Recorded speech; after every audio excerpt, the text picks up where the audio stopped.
നമസ്കാരം, goodness evening ന്യൂസിലേക്ക് സ്വാഗതം. പ്രധാന വാർത്തകൾ. കുട്ടികൾക്കൊപ്പം കേക്ക് മുറിച്ച് തന്റെ 87ാം ജന്മദിനം ആഘോഷിച്ച ഫ്രാൻസിസ് മാർപ്പാപ്പ. അസാധാരണ നീക്കവുമായി കോഴിക്കോട് തെരുവിലിറങ്ങി ഗവർണർ ആരിഫ് മുഹമ്മദ് ഖാൻ. സർക്കാരിനെതിരെ രൂക്ഷ വിമർശനം. ഒടുവിൽ ആശ്വാസം. വയനാട്ടിലെ ആളെക്കൊല്ലിക്കടുവ കൂട്ടിൽ. കെണിയിലായത് കർഷകനെ കൊന്ന് 10ാം ദിനം. തോമസ് ചാഴിക്കാടനെ പരസ്യമായി അവഹേളിച്ച മുഖ്യമന്ത്രിയുടെ നടപടിയിൽ കേരള കോൺഗ്രസിനുള്ള അതൃപ്തി കണക്കിലെടുക്കാതെ CPM. അധോലോക നായകൻ ദാവൂദ് ഇബ്രാഹിമിനെ അതീവ ഗുരുതരാവസ്ഥയിൽ ആശുപത്രിയിൽ പ്രവേശിപ്പിച്ചെന്ന് റിപ്പോർട്ടുകൾ. വാർത്തകൾ വിശദമായി. കുട്ടികൾക്കൊപ്പം കേക്ക് മുറിച്ച് തന്റെ 87ാം ജന്മദിനം ആഘോഷിച്ച ഫ്രാൻസിസ് മാർപ്പാപ്പ. വത്തിക്കാനിലെ സാന്താ മാർത്ത ഡിസ്പെൻസറിയിലെ കുടുംബങ്ങൾക്കും കുട്ടികൾക്കുമൊപ്പമായിരുന്നു മാർപ്പാപ്പയുടെ ജന്മദിനാഘോഷം. പോൾ ആറാമൻ ഹാളിൽ ഏകദേശം 200ഓളം കുടുംബങ്ങൾ സന്നിഹിതരായിരുന്നു. കുട്ടികൾ മാർപ്പാപ്പയ്ക്ക് കേക്കും ആശംസകളും നേർന്നു. എല്ലാവർക്കും പാപ്പ നന്ദി പറയുകയും ക്രിസ്തുമസ് ആശംസകൾ നേരുകയും ചെയ്തു. ഫ്രാൻസിസ് മാർപ്പാപ്പ കുട്ടികൾക്കൊപ്പം കേക്ക് മുറിച്ച് ഇന്നലെ തന്റെ 87ാം ജന്മദിനം ആഘോഷിച്ചു. വത്തിക്കാനിലെ സാന്താ മാർത്ത ഡിസ്പെൻസറിയെ ആശ്രയിക്കുന്ന കുടുംബങ്ങൾക്കും കുട്ടികൾക്കുമൊപ്പമായിരുന്നു മാർപ്പാപ്പയുടെ ജന്മദിനാഘോഷം. പോൾ ആറാമൻ ഹാളിൽ ഏകദേശം 200ഓളം കുടുംബങ്ങൾ സന്നിഹിതരായിരുന്നു. കുട്ടികൾ മാർപ്പാപ്പയ്ക്ക് കേക്കും ആശംസകളും നേർന്നു. എല്ലാവർക്കും പാപ്പ നന്ദി പറയുകയും ക്രിസ്തുമസ് ആശംസകൾ നേരുകയും ചെയ്തു. ക്രൈസ്തവർ യേശുവിന്റെ ജന്മദിനം ആഘോഷിക്കാൻ ഹൃദയങ്ങൾ ഒരുക്കണമെന്ന് പാപ്പ ആവശ്യപ്പെട്ടു. പിറന്നാൾ ദിനത്തിൽ ലോകമെമ്പാടുമുള്ള നിരവധി ആളുകളാണ് പാപ്പയ്ക്ക് പ്രാർത്ഥനകളും ആശംസകളുമായി എത്തിയത്. 1936 ഡിസംബർ മാസം 17ാം തീയതി അർജന്റീനയുടെ തലസ്ഥാനമായ ബ്യൂണസ് ഐറസിൽ മാരിയോ ഹൊസയുടെയും റിജീന സിവോരിയുടെയും മകനായാണ് ജോർജ് മരിയോ ബെർഗോളിയോ ജനിച്ചത്. ഇറ്റലിയിൽ നിന്നും അർജന്റീനയിലേക്ക് കുടിയേറിയവരായിരുന്നു ഫ്രാൻസിസ് മാർപ്പാപ്പയുടെ മാതാപിതാക്കൾ. രസതന്ത്രത്തിൽ ബിരുദം കരസ്ഥമാക്കിയ ജോർജ് മരിയോ 1958 മാർച്ച് 11ാം തീയതി ജെസ്യൂട്ട് സന്യാസ സഭയിൽ ചേർന്ന് വൈദികനാകുവാനുള്ള തന്റെ പഠനം ആരംഭിച്ചു. ചിലിയിൽ നിന്നും മാനവിക വിഷയങ്ങളിലുള്ള പഠനം പൂർത്തീകരിച്ച് 1963 അർജന്റീനയിൽ മടങ്ങിയെത്തിയ അദ്ദേഹം സാൻ മിഗുവേലിലെ സാൻ ജോസ് കോളേജിൽ നിന്നും തത്വശാസ്ത്രത്തിൽ ബിരുദവും പഠനവും പൂർത്തിയാക്കി. 1969 ഡിസംബർ 13ാം തീയതിയാണ് ഹോർഹെ മാരിയോ ബെർഗോളിയോ അർജന്റീനയിലെ ബ്യൂണസ് ഐറസിൽ പൗരോഹിത്യം സ്വീകരിച്ചത്. ഈശോ സഭയിൽ ആദ്യകാല അജപാലന ശുശ്രൂഷയും സന്യാസ സമർപ്പണവും സേവിച്ച ഫാദർ ബെർഗോളിയോ 1973 ഈശോ സഭയുടെ അർജന്റീനയിലെ പ്രൊവിൻഷ്യൽ സുപ്പീരിയറായി സേവനമനുഷ്ഠിച്ചു. 1979 വരെ തലസ്ഥാനത്ത് തുടരുകയായിരുന്നു. 1992 അദ്ദേഹം ബ്യൂണസ് ഐറസ് അതിരൂപതയുടെ സഹായ മെത്രാനായും തുടർന്ന് 1998 മെത്രാപ്പൊലീത്തയായും നിയമിതനായി. ബ്യൂണസ് ഐറസ് അതിരൂപത അധ്യക്ഷനായി പ്രവർത്തിക്കവേ ജോൺ പോൾ രണ്ടാമൻ പാപ്പയാണ് ആർച്ച് ബിഷപ്പ് ബെർഗോളിയായെ കർദിനാൾ പദവിയിലേക്ക് ഉയർത്തിയത്. 2013 ബെനഡിക്ട് 16ാമൻ പാപ്പ ഫെബ്രുവരി 28 സ്ഥാനത്യാഗം ചെയ്തതിനെ തുടർന്നാണ് മാർച്ച് 13 കർദിനാൾ ബെർഗോളിയോ പാപ്പാ സ്ഥാനത്തേക്ക് തിരഞ്ഞെടുക്കപ്പെട്ടത്. ഈശോ സഭയിൽ നിന്നും ലാറ്റിൻ അമേരിക്കൻ രാജ്യങ്ങളിൽ നിന്നും മാത്രമല്ല യൂറോപ്പിന് പുറത്തുനിന്നുമുള്ള ആദ്യത്തെ സഭാ തലവനാണ് ഫ്രാൻസിസ് പാപ്പ. സർക്കാരിനും മുഖ്യമന്ത്രിക്കുമെതിരെ രൂക്ഷ വിമർശനവുമായി ഗവർണർ ആരിഫ് മുഹമ്മദ് ഖാൻ. കോഴിക്കോട് തെരുവിലിറങ്ങിയ ഗവർണർ അസാധാരണമായ നീക്കങ്ങളാണ് നടത്തിയത്. നേരത്തെ കാലിക്കറ്റ് സർവകലാശാല ക്യാമ്പസിൽ മാധ്യമങ്ങളോട് സംസാരിക്കുകയായിരുന്നു അദ്ദേഹം. സർക്കാരിനും മന്ത്രിമാർക്കുമെതിരെ രൂക്ഷ വിമർശനം ഉന്നയിച്ച് ഒപ്പം കണ്ണൂരിലെ കൊലപാതകങ്ങളിൽ മുഖ്യമന്ത്രിക്കും പങ്കെന്നും ആരോപിച്ചു. താൻ ആഭ്യന്തരമന്ത്രിയായിരുന്ന വ്യക്തിയാണ്. കേരള പോലീസ് രാജ്യത്തെ ഏറ്റവും മികച്ച പോലീസ് സേനകളിലൊന്നാണ്. എല്ലാ സംവിധാനങ്ങളിലും ചില പ്രശ്നങ്ങളുണ്ടാകും. എന്നിരുന്നാലും സംസ്ഥാനത്തെ പോലീസ് സംവിധാനം മികച്ചതാണ്. ഒരു കാരണവശാലും താൻ പോലീസിനെ കുറ്റം പറയില്ല. അവരെ തങ്ങളുടെ ചുമതല നിർവഹിക്കാൻ സർക്കാർ സമ്മതിക്കുന്നില്ല. തിരുവനന്തപുരത്ത് താൻ 3 സ്ഥലങ്ങളിൽ ആക്രമിക്കപ്പെട്ടു. എന്നാൽ 3ാമത് ആക്രമിക്കപ്പെട്ട സ്ഥലത്ത് മാത്രമാണ് പോലീസ് ഇടപെട്ടത്. അതും താൻ പുറത്തിറങ്ങിയ സാഹചര്യത്തിൽ.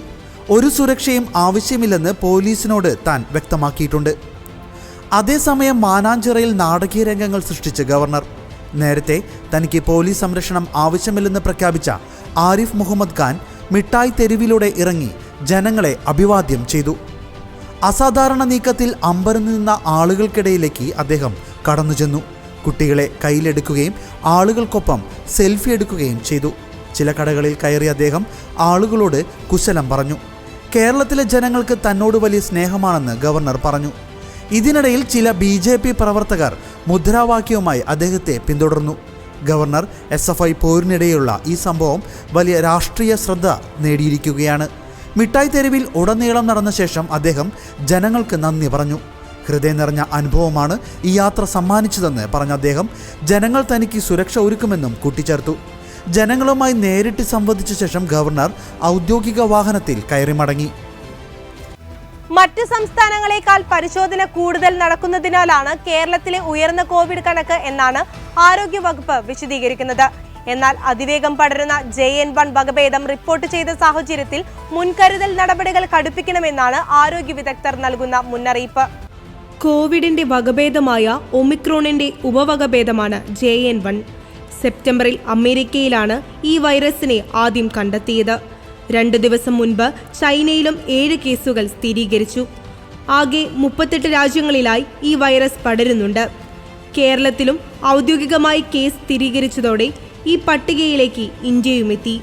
ചില രാജ്യങ്ങളിൽ രോഗലക്ഷണങ്ങളുമായി നിരവധി പേർ ആശുപത്രിയിൽ ചികിത്സയിലെത്തുന്നതിന് കാരണം ഈ വൈറസിന്റെ സാന്നിധ്യമാണെന്നാണ് വിലയിരുത്തൽ. തുടർന്ന് സിംഗപ്പൂരിലടക്കം അധികൃതർ യാത്രാ നിയന്ത്രണങ്ങൾ കർശനമാക്കിയിരുന്നു. ബൂസ്റ്റർ ഡോസിന്റെ ആവശ്യകതയെക്കുറിച്ചും പലയിടത്തും ചർച്ചയാകുന്നുണ്ട്. നിലവിൽ ഇന്ത്യയിൽ കണ്ടെത്തിയ XBB അടക്കമുള്ള വകഭേദങ്ങളെക്കാൾ JN1 വകഭേദം വളരെ വേഗത്തിൽ പടരുന്നതും പ്രതിരോധശേഷിയെ മറികടക്കുന്നതുമാണെന്നാണ് വിദഗ്ധർ പറയുന്നത്.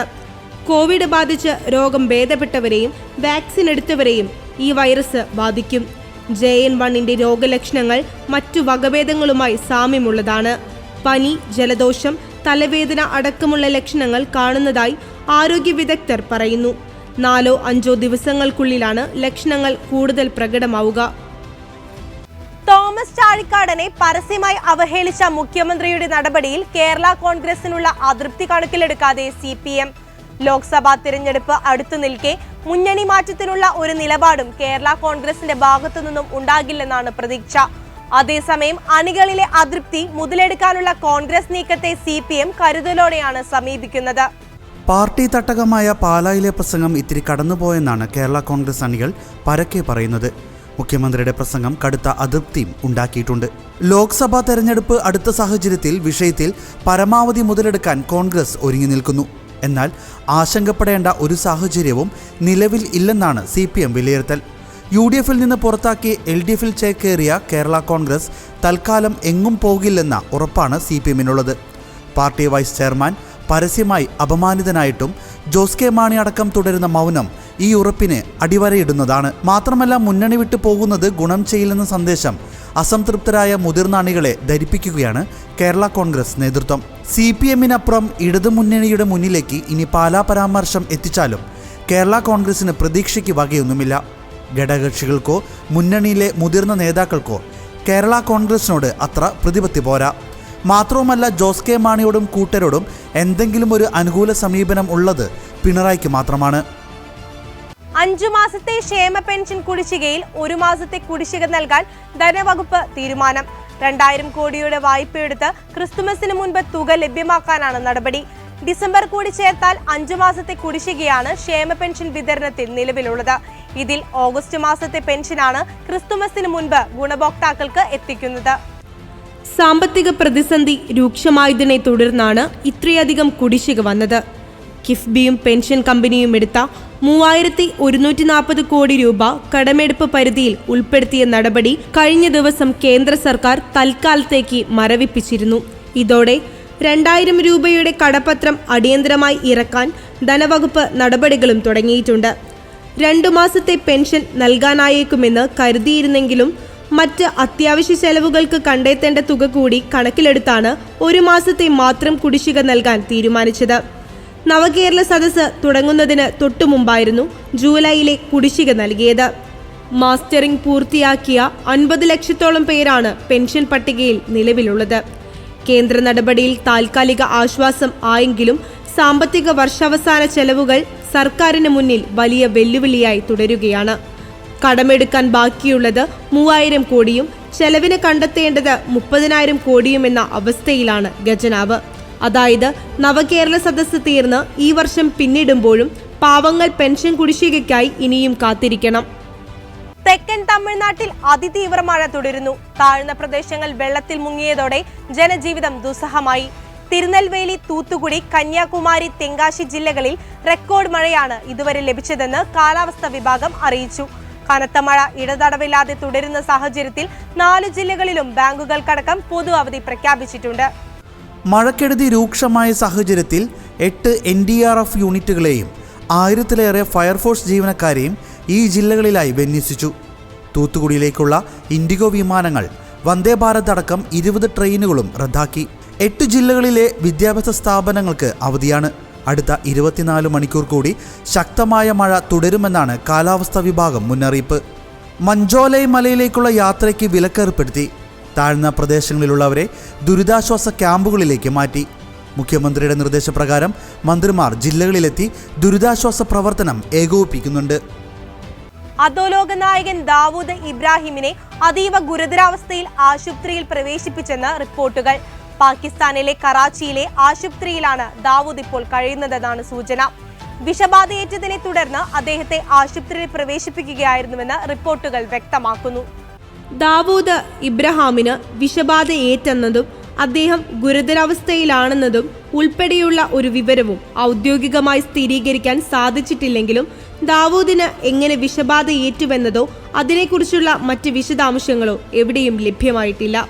2 ദിവസം മുമ്പാണ് ദാവൂദ് ഇബ്രാഹിമിനെ ആശുപത്രിയിൽ പ്രവേശിച്ചത്. കർശന സുരക്ഷാ സന്നാഹങ്ങളോടെയാണ് ഇപ്പോൾ അദ്ദേഹം ആശുപത്രിയിൽ കഴിയുന്നത്. ആശുപത്രിയിലെ ഒരു നില മുഴുവൻ ദാവൂദിനായി സജ്ജീകരിച്ചിരിക്കുന്നു. ഇവിടെ നിന്ന് മറ്റ് രോഗികളെയും ജീവനക്കാരെയുമെല്ലാം മാറ്റി. ആശുപത്രിയിലെ ഉന്നത ഉദ്യോഗസ്ഥർക്കും അടുത്ത കുടുംബാംഗങ്ങൾക്കും മാത്രമാണ് ഈ നിലയിലേക്ക് പ്രവേശനം അനുവദിച്ചിരിക്കുന്നതെന്ന് റിപ്പോർട്ടുകൾ പറയുന്നു. അതേസമയം ദാവൂദ് ഇബ്രാഹിമിനെ കുറിച്ചുള്ള ഏറ്റവും പുതിയ വിവരങ്ങൾ ശേഖരിക്കാൻ മുംബൈ പോലീസ് ശ്രമം തുടങ്ങിയിട്ടുണ്ട്. ദാവൂദിന്റെ ബന്ധുക്കളായ അലീഷ പർക്കർ, സാജിദ് വാംഗ്ലോയ് എന്നിവരിൽ നിന്ന് വിവരം തേടാനാണ് പോലീസിന്റെ ശ്രമം. ദാവൂദ് ഇബ്രാഹിം 2ാം വിവാഹത്തിനു ശേഷം കറാച്ചിയിൽ താമസിക്കുകയാണെന്ന് സഹോദരി ഹസീന പർക്കർ ജനുവരിയിൽ ദേശീയ അന്വേഷണ ഏജൻസിയോട് വെളിപ്പെടുത്തി. പാർലമെന്റിലെ അതിക്രമവുമായി ബന്ധപ്പെട്ട് 2 ഇടങ്ങളിൽ കൂടി അന്വേഷണ സംഘത്തിന്റെ പരിശോധന. കേസിലെ പ്രതികളായ സാഗർ ശർമ്മ, നീലം എന്നിവരുടെ ലക്നൌ, ജിൻഡ് എന്നിവിടങ്ങളിലെ വീടുകളിലാണ് പരിശോധന നടത്തിയത്. ഇവരുടെ കുടുംബാംഗങ്ങളുടെ മൊഴിയെടുത്തു. സാഗർ ശർമ്മ ഷൂ വാങ്ങിയ കടയുടമയെയും ചോദ്യം ചെയ്തു. 600 രൂപയ്ക്കാണ് ഷൂ വാങ്ങിയതെന്ന് കടയുടമ മൊഴി നൽകി. ഇയാളെ 3 മണിക്കൂറോളം നേരം ചോദ്യം ചെയ്തു. പാർലമെന്റിലെ അതിക്രമ കേസിലെ മുഖ്യപ്രതി ലളിത് ഝായുടെ സുഹൃത്തിനെ കേന്ദ്രീകരിച്ചാണ് അന്വേഷണം പുരോഗമിക്കുന്നത്. പാർലമെന്റിന് പുറത്തെ ദൃശ്യങ്ങൾ ഇയാൾക്കും ലളിത് അയച്ചിരുന്നു. ദൃശ്യങ്ങൾ പരമാവധി പ്രചരിപ്പിക്കാനും നിർദ്ദേശം നൽകി. ലളിതും മഹേഷും താമസിച്ച രാജസ്ഥാനിലെ ഹോട്ടലിലും പരിശോധന നടത്തി. അധ്യാപകനായി ജോലി ചെയ്തിരുന്ന ലളിത് ഝായുടെ പ്രവർത്തനങ്ങളെ കേന്ദ്രീകരിച്ചാണ് അന്വേഷണം. സാമൂഹിക പ്രവർത്തനങ്ങളടക്കം നടത്തിയിരുന്ന ഝാ തീവ്ര നിലപാടുള്ള സംഘടനകളുമായി ബന്ധം പുലർത്തിയിരുന്നുവെന്ന് പോലീസിന് വിവരം ലഭിച്ചു. ഇയാളുടെ ഫേസ്ബുക്കിലെ അടക്കം പോസ്റ്റുകളിൽ ഇത്തരം എഴുത്തുകളാണ് കണ്ടെത്തിയത്. ഝായുടെ മാതാപിതാക്കളിൽ നിന്നടക്കം വിവരം തേടി. പ്രതികളുടെ മൊബൈൽ അവശിഷ്ടങ്ങൾ കണ്ടെത്തിയെന്നാണ് റിപ്പോർട്ട്. ഇത് നശിപ്പിച്ചെന്നാണ് ഝായുടെ മൊഴി. പാർലമെന്റിൽ കൂടാതെ മൈസൂർ, ഗുരുഗ്രാം, രാജസ്ഥാൻ എന്നിവിടങ്ങളിലും തെളിവെടുപ്പ് നടത്തി. ഒടുവിൽ ആശ്വാസം. വയനാട്ടിലെ ആളെക്കൊല്ലി കടുവ കൂട്ടിൽ. കെണിയിലായത് കർഷകനെ കൊന്ന് 10ാം ദിനം. വയനാട് കൂടല്ലൂരിൽ വയലിൽ പുല്ലരിയാൻ പോയ ക്ഷീരകർഷകൻ പ്രജീഷിനെ കൊലപ്പെടുത്തിയ കടുവയെ പിടികൂടി. പ്രജീഷ് മരിച്ച 10ാം ദിവസമാണ് കടുവ കൂട്ടിലായത്. വനം വകുപ്പ് സ്ഥാപിച്ച 1ാമത്തെ കൂട്ടിൽ തന്നെ കടുവ കുടുങ്ങിയെന്നാണ് വിവരം. പ്രജീഷ് കൊല്ലപ്പെട്ട കോളനി കവലയ്ക്ക് സമീപത്തുള്ള കാപ്പിത്തോട്ടത്തിൽ വെച്ചാണ് കടുവ കെണിയിലായത്. WWL-45 എന്ന കടുവയാണ് വനം വകുപ്പ് ഒരുക്കിയ കൂട്ടിൽ വീണത്. നേരത്തെ കടുവയെ വെടിവെച്ചു കൊല്ലാൻ ചീഫ് വൈൽഡ് ലൈഫ് വാർഡൻ ഉത്തരവിട്ടിരുന്നു. തുടർന്ന് കടുവയെ നിരീക്ഷിക്കാനായി 25 ക്യാമറകളും പിടികൂടാൻ 3 കൂടും വനം വകുപ്പ് സ്ഥാപിച്ചു. അനുയോജ്യമായ സ്ഥലത്തെത്തിയാൽ കടുവയെ വെടിവെക്കുമെന്ന് അധികൃതർ അറിയിച്ചിരുന്നു. കടുവ കൂട്ടിലായതിനെ തുടർന്ന് വനം വകുപ്പിനെതിരെ നാട്ടുകാരുടെ പ്രതിഷേധം ഉയർന്നു. കടുവയെ വെടിവെച്ച് കൊല്ലണമെന്നാവശ്യപ്പെട്ട് നാട്ടുകാർ പ്രതിഷേധിച്ചു. 10 ദിവസം മുമ്പായിരുന്നു ബത്തേരി വാഘേരിയിൽ കുടലൂർ മുടക്കൊല്ലി സ്വദേശി മരോട്ടിത്തിപ്പറമ്പിൽ പ്രജീഷ് ഈ കടുവയുടെ ആക്രമണത്തിൽ കൊല്ലപ്പെട്ടത്. പുല്ലരിയാൻ പോയ പ്രജീഷിനെ കാണാതായതോടെ വീട്ടുകാർ അന്വേഷിച്ചെത്തിയപ്പോഴാണ് മൃതദേഹം വയലിൽ കണ്ടെത്തിയത്. പ്രജീഷിനെ കൊന്ന സ്ഥലത്തിനടുത്ത് വെച്ചുള്ള കെണിയിലാണ് കടുവ കുടുങ്ങിയത്. ദക്ഷിണാഫ്രിക്കയ്ക്കെതിരായ ഏകദിന പരമ്പരയിലെ ആദ്യ മത്സരത്തിൽ ഇന്ത്യക്ക് 8 വിക്കറ്റ് വിജയം. ദക്ഷിണാഫ്രിക്ക ഉയർത്തിയ 117 റൺസ് വിജയലക്ഷ്യം 16.4 ഓവറിൽ 2 വിക്കറ്റ് നഷ്ടത്തിൽ ഇന്ത്യ മറികടന്നു. ഇന്ത്യൻ ഓപ്പണർ സായ് സുദർശൻ അരങ്ങേറ്റ മത്സരത്തിൽ അർദ്ധ സെഞ്ചുറി നേടി. 43 പന്തുകളിൽ 55 റൺസ് എടുത്ത് താരം പുറത്താകാതെ നിന്നു. ന്യൂവാൻഡേഴ്സ് സ്റ്റേഡിയത്തിൽ ടോസ് നേടി ദക്ഷിണാഫ്രിക്ക ബാറ്റിംഗ് തിരഞ്ഞെടുക്കുകയായിരുന്നു. 5 വിക്കറ്റ് നേടിയ അർഷദീപ് സിംഗും 4 പേരെ പുറത്താക്കിയ ആവേശ് ഖാനുമാണ് ദക്ഷിണാഫ്രിക്കയെ തകർത്തത്. മറുപടി ബാറ്റിംഗിൽ ഇന്ത്യ 16.4 ഓവറിൽ 2 വിക്കറ്റ് മാത്രം നഷ്ടത്തിൽ ലക്ഷ്യം മറികടന്നു. ജയത്തോടെ 3 മത്സരങ്ങളുടെ പരമ്പരയിൽ ഇന്ത്യ 1-0 മുന്നിലെത്തി. സ്കോർ ബോർഡിൽ 23 റൺസ് മാത്രമുള്ളപ്പോൾ ഇന്ത്യക്ക് ഋതുരാജ് ഗെയ്ക്വാദിന്റെ വിക്കറ്റ് നഷ്ടമായിരുന്നു. എന്നാൽ 3-ാം വിക്കറ്റിൽ സായ് ശ്രേയസ് സഖ്യം നേടിയ 88 റൺസ് വിജയത്തിൽ നിർണായക പങ്കുവഹിച്ചു. മലയാളി താരം സഞ്ജു സാംസണ് ബാറ്റ് ചെയ്യാൻ അവസരം ലഭിച്ചില്ല. നേരത്തെ 33 റൺസ് എടുത്ത ആൻഡെയിൻ ഫെഹ്ലുക്കയാണ് ദക്ഷിണാഫ്രിക്കൻ നിരയിൽ അല്പമെങ്കിലും പിടിച്ചു നിന്നത്.